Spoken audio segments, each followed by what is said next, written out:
salaamaaleykum wa rahmatullah ñu ngi leen di nuyu di leen ziar di leen béggee bu baax a baax. Bah Diakhaté ne mérite pas la clémence parce que bandi la voyou la saay-saay la, c'est un insulteur public, un vaurien comme Bah Diakhaté kenn waru ko jéggal parce que dañ dul nangu benn nit bu tekkiwul dara ay politiciens nekk ci gannaawam di ko fay muy saaga góor ñi di saaga ay autorité di leen traité de góor jigéen loolu kenn du ko nangu Sénégal. Le Sénégal est un état de droit ku jalgati yoon koo mën a doon foo mën a bokk noo mën a tudd noo mën a sant ak ku la manti ngemb dañu lay teg ci yoon. Bah Diakhaté baayu jàmbur magu jàmbur rakki jàmbur nijaayi jàmbur jëkkëru jàmbur doomi jàmbur tekki ci réew mi nekk koo xam ne ay sénégalais yu bari ñoo ko topp am ci moom yaakaar ak yeneen sénégalais yoo xamante ni ay gor lañ ñooñu la jël di leen tuumaal góor jigéen ndax lan ndax mbiru politique. ndax ñi koy fay muy saaga Ousmane Sonko ak ñi ànd ak Ousmane Sonko ñooñu amuñ courage amuñ argument amuñ programme te dañoo iñaan parce que li yàlla may Ousmane Sonko loolu lañ mënta muñ loolu daf leen a métti te yàlla lu muy maye du xool sant du xool tur du xool famille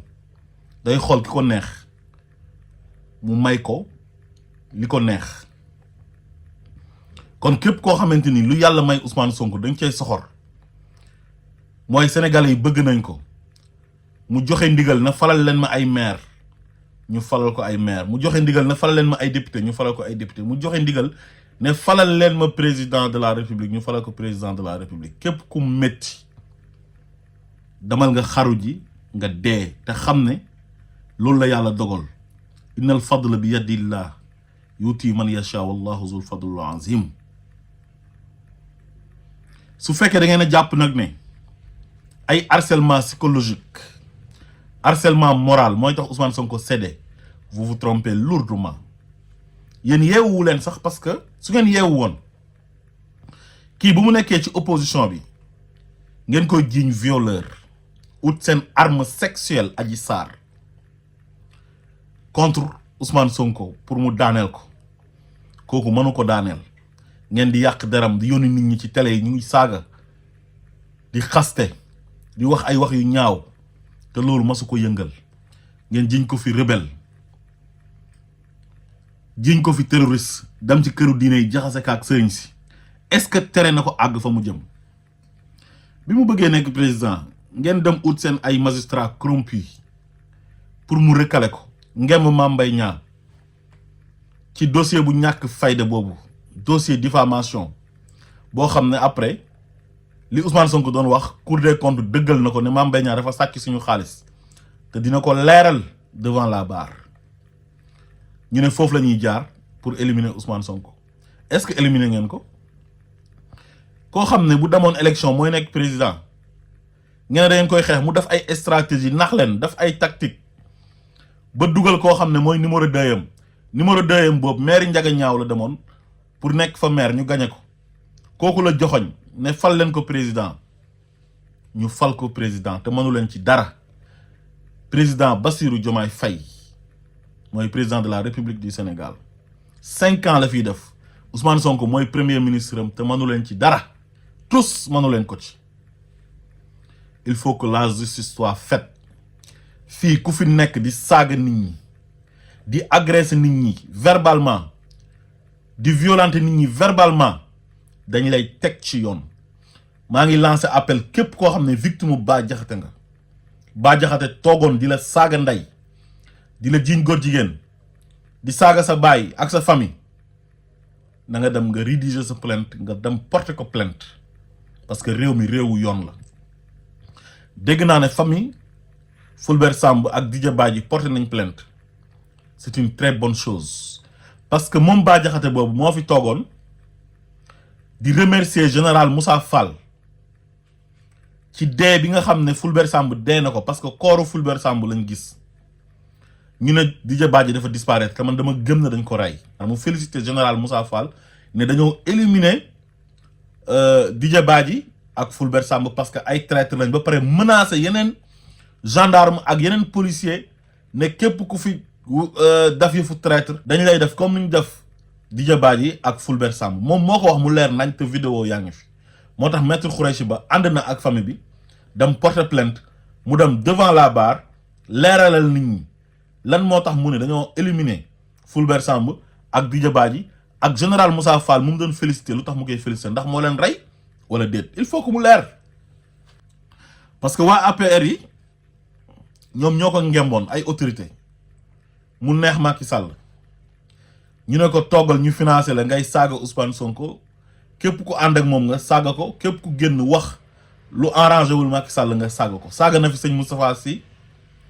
saaga na fi sëriñ Habib Sy ku nekk saaga na la fi kilifa gu nekk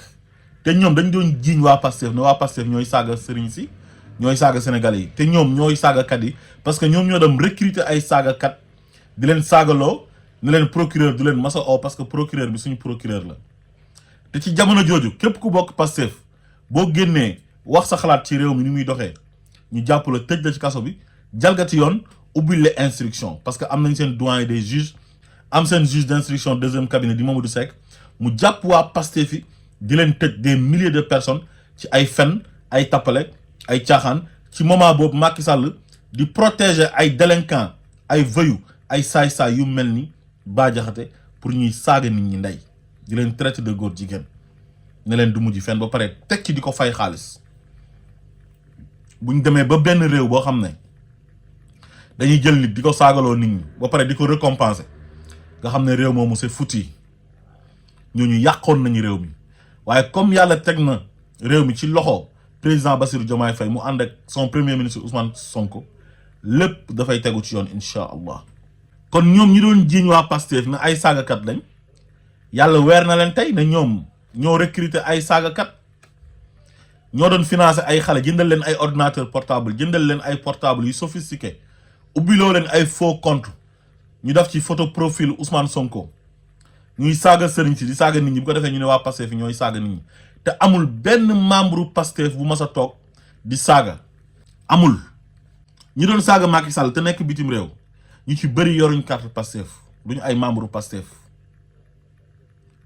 te Bah Diakhaté lu mu def nii ak Oustaz Cheikh Ahmed Tidiane Ndao ak ñeneen ñiy wër fan yi di dem ci seen télé yi di saaga loolu kenn ñemewu ko woon def Sénégal képp ku àndoon ak Ousmane Sonko boo sëqatee sax dañ lay jàpp tëj la wala ñëw fekk la sa kër jàpp la tuumaal la loo xam ne dafoo ko jël ay chef d'inculpation yoo xam ne ay fen kase la teg ko sa ndodd dem tëj la kaso loolu moo fi amoon kon nag képp koo xam ne gis nga ne dañ laa tooñ ci réew mi saaga la ndey ak ku manti doon demal nga porter plainte Ousmane Sonko saaga yuñ ko saaga kuñ ko waxoon sa baay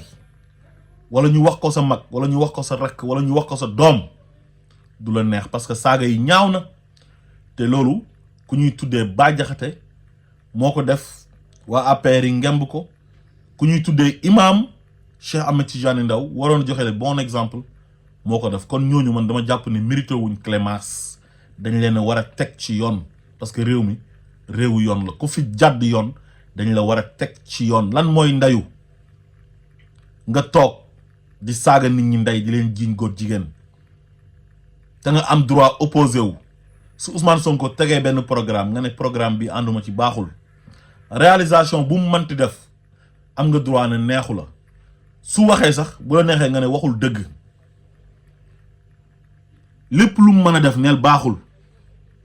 nga wax sa xalaat wax ne Ousmane Sonko kat dige woon na fi lii te def ko même bu ko defee sax bu la neexee nga ne ni mu ko defee baaxul mais lan mooy ndey toog di saaga nit ñi ndey lan mooy ndey du jiiñ nit ñi góor jigéen parce que nee nañ bëgg nañ ko atteindre moralement pour mu bàyyi su fekkee ne loolu ngeen jàpp ne mooy bàyyiloo Ousmane Sonko da ngeen di nax seen bopp incha allah Ousmane Sonko sénégalais yi ñoo ko bëgg kim leen joxoñ ne nañ ko fal muy président Bassirou Diomaye Faye moom mooy le premier opposant bu ñu fal au premier tour 54% loolu la yàlla dogal te mbindeef mënu ci dara koo mën a doon noo mën a tudd foo mën a bokk tous mënoo ko ci ndax fii yàlla rek moo fi nekk te lu dul yàlla nen la asalaamaaleykum wa rahmatullah